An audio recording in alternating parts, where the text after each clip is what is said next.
Caps Farming.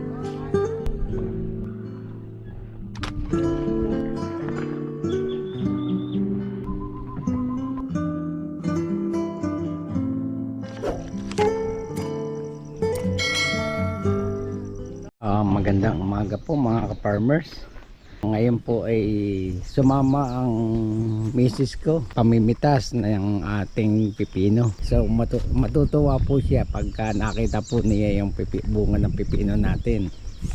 So ito po yung unang harvest. So ito na po yung ating mga sitaw na huling tanim. Maganda na rin po. Puli na. At ganun din po ang pipino. Ayan. Yan, mga huling tanim po yan. So mag-start na po kaming mamitas ng pipino ni Mrs. Ang mga bunga ng ating pipino po. Lalaki. Lalaki. Tuwan-tawa po si Mrs. Ayan po. Yan, pwede na yan. Talaga pong malago ang dahon. Ayan. Laki. Yun, bilis pala. Ayan.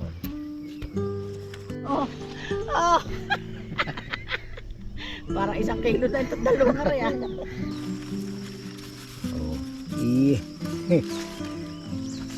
Ayan, puno agad. Yan, nasa ilalim. Yan. Takot na. Lalapat po sa lupa. Ito. Pwede na rin yan. Yung ganyang dami pong bunga mga ka-farmer. Dito ka sa kabila dapat baka mabulid ka dyan sa ayan ito po si Mrs. Ganda, lalaki po ng bunga. Dami pong bunga.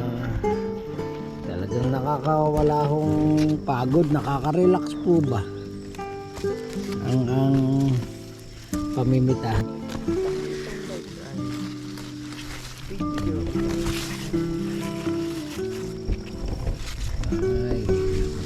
Ganda, sobrang ganda po ng pipino natin. So ayan po, lalaki po ng bunga.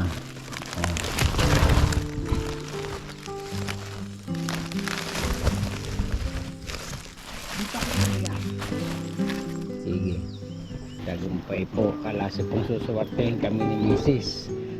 Gawa ng medyo maganda po ang presyo ngayon mga ka-farmer. At ang daming bunga, yun ang swerte po. Yan. Ayan, pwede rin pitasin po rin ng sili. Yan, mga sili yan. Sigang. Pagkasin na ito. Bahala ka. Ayan. Ayan po. Talaga po. Nakakatuwa. Pwede na itong good na yan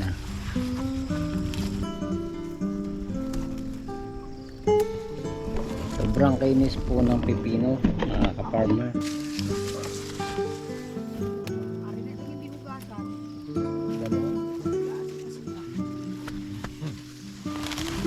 Ayan very good po talaga.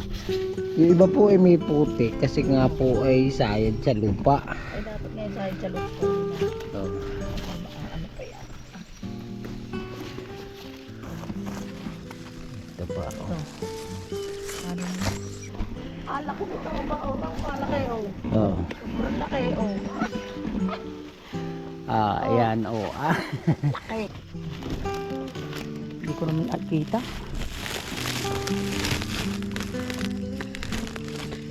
Isang sako na po, isang iras. Dami. Hindi ko kayang buhatin. Puso ko na lang tayo ngayon. Yan, ang ganda na lang yan. Oo. Mamaya na ulit lagyan. So, ayan, doon po muna kami mag-start sa dulo. Dami dito, aba. Ayan, Laki. ang sitaw po ay nabulaklak na din. Dami dito. Marami para tayo. Baka maka 200 kilos tayo. Ito na may ating ilan na yun? Kalating sako na agad. Marami po talaga. Madami to. Tuwa po si Mrs. mga ka-farmer. First time po niya sumama dito sa taniman ng pipino. Kasi nga po sobrang dami. At saka po ang lalaki niyang bunga niya. Makinis ang kanyang balat. Kasi ito po ang binhi, ang variety po nito ay Jackson. Ayan, lampas na po sa balag ba ang ating pipino. Kaya gumanda po siya. Nakalusot at pinagkalooban po tayo ng Panginoon. Ayan o, ang ating pong siling-sigang o, ang daming bunga o. Ayan mga ka-farmer. Ito. At natutuwa po kasi si Mrs. Dahil kahit maliit ay gusto niyang pitasin. Sa dami po ng bunga ba. Ayan.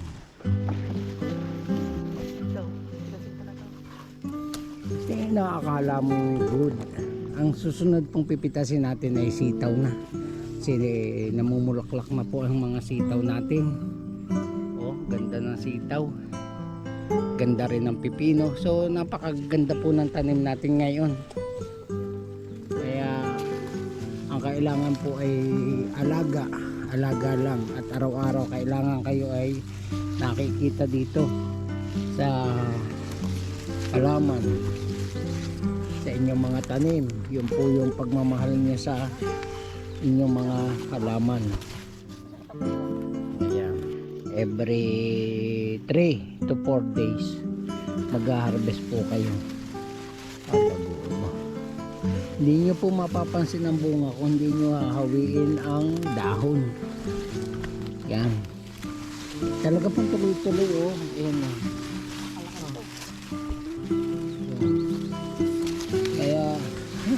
Ang daming bunga, ayan po.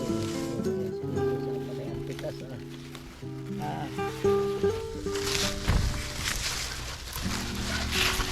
Ang dami dito.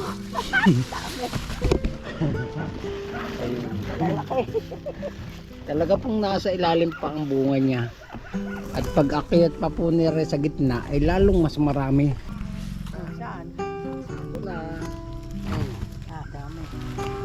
Sa dami. Dalawang iras pa lang po rin yung mga napipitas namin ng mga ka-farmer. Dalawang sako na. Dami pala yan. Dalawang sako na. Tandahan. Ayan nga oh. Dadali na po niya yun sa ano. Doon sa amin, ponduhan, tinuran. Kasi po mabigat na. Paanim na. Saan? Pa niyan. Baka 50 yan. So ayan po, ito po yung ikalawang tanim nating pipino at saka sitaw. Ganon din po, alternate. Maganda na rin po, lalapad na rin po ng dahon ng pipino natin. Tsaka ayan sitaw, ayan ang pipino, ganda. Tayo po ngayon ay pipitas naman ng sayote. At natapos na po natin pitasin yung pipino. O ito po, kagaganda. Quality din po ang ating sayote. Kaya ay talaga po pag may tiyaga, may nilaga. Ayan. Oh, dami. Tanggal po lahat ang inyong mga pagod. Oh, yan po yung mga sitaw at ano. Ito po dati ng puno na hindi ko na tinanggal kasi nga po nanghihinayang ako at bubunga na nga po uli siya. Oh, maganda. Oh, ganda po talaga mga ka-farmers. Oh, ito oh. Sunod-sunod po ang bunga oh. Ibang binhi po siya, pabilog. Kaya nagagandahan ako sa binhing ere. Oh. Yan po. Talagang pag marami po kayo at masipag, marami kayo itinanim, ay marami din kayong aanihin mga ka-farmers. Oh. Ayan, oh. Sunod-sunod po ang bunga oh. Farmers, ayan oh. Talagang blessing na blessing po tayo ngayon. Ayan. Ito na po yung ating mga sitaw. Ayan oh. So bali 2 kilong sitaw po ang napatanim dito sa lugar na to. Yan. Ganda. Ganda na po siya. Kailangan lang ay maalagaan. Spray natin kasi tama na rin po eh. Kuha ng mga ahas-ahas kung tawagin namin yung gumagapang sa dahon.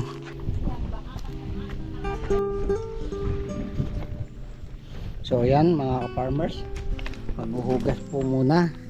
Hugasan po muna natin ring pipino natin hinaharvest.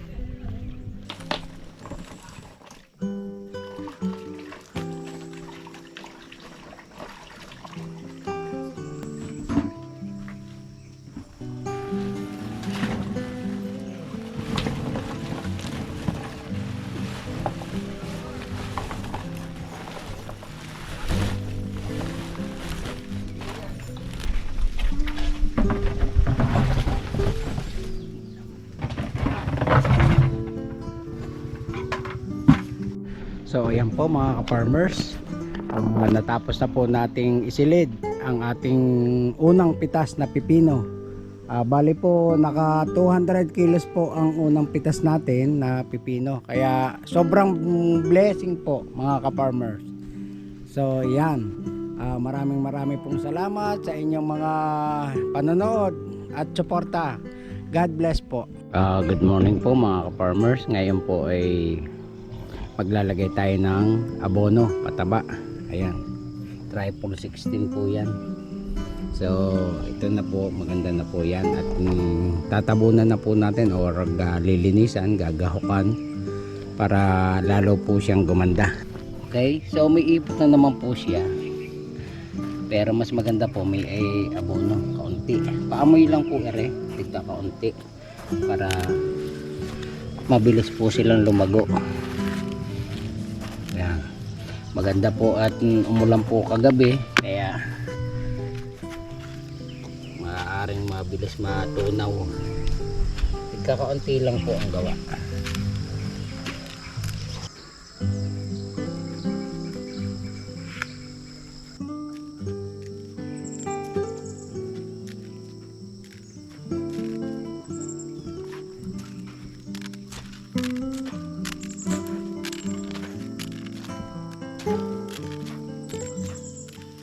Ngayon po ay maglilinis na tayo na rin ating mga bagong tanim at medyo madamo na po. Ayan, madamo na po at saka malago na po pati. Yan po yung sitaw. So katatapos lang po nating maglagay ng abono. Tamang-tama po at ayan, medyo umaambon, umuulan pa po dito sa amin, hindi kagaya po sa ibang lugar, sa ibang parte ng Pilipinas na El Nino na. Dito po sa aming bayan, sa bayan po ng Mahayhay, Laguna, ay lagi pong umuulan. Bali 2-3 araw lang pong iinit, then ulan po uli ang kasunod. Ayan, kita nyo naman po at madilim ang langit. Ayan, at pumapatak ang ulan. Kaya medyo malimit po ang ulan dito sa amin. Yun po yung aming biyaya na natatanggap mula po sa ating Panginoon. Ayan, kaya napakaganda ng mga tanim namin dito. Ayun po yung pipino ko, napakaganda po. Ayan po, naglalaparan na po ang mga pipino natin. Ayan, kaya kailangan na pong malinis at mga gahukan. Yung mga puti-puti pong yung nakikita ay yan po ay abono. So tatabunan po natin ang punuan niya para tumaba po lalo ang mga puno nila at matabunan din yung mga abono para po masipsip na ng mga ugat nila.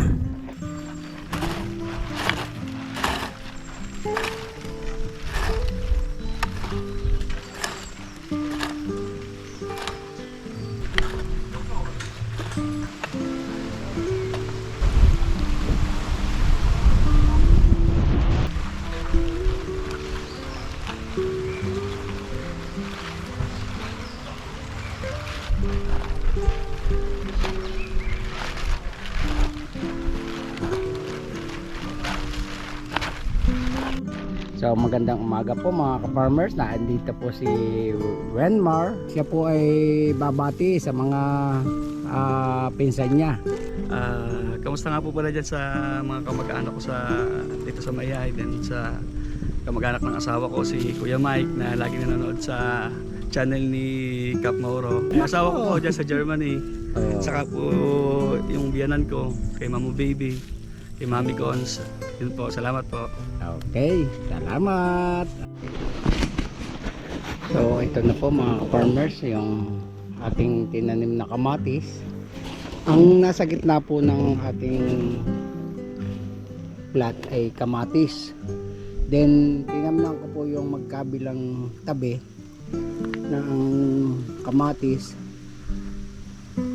ay singkang. So mga 2 weeks lang po pwede nang harvestin yung singkang eh. Kaya tinamnan ko po. Sayang po kasi ang lupa maigi rin pang suporta yung mapipera natin sa singkang. Yan, pambili abono. Yan. Oh, meron na pong tanim. Pag medyo po nabasa ang lupa, tanim po ulit tayo. Yan, ganda na po. Oh, buhay na po sila. Yan, dahil malalaki. Oh, ito po yung kamatis. Oh, buhay na. Oh, wala pa akong tanim na singkang. So tatamnan pa rin po natin yan mga anong araw pa.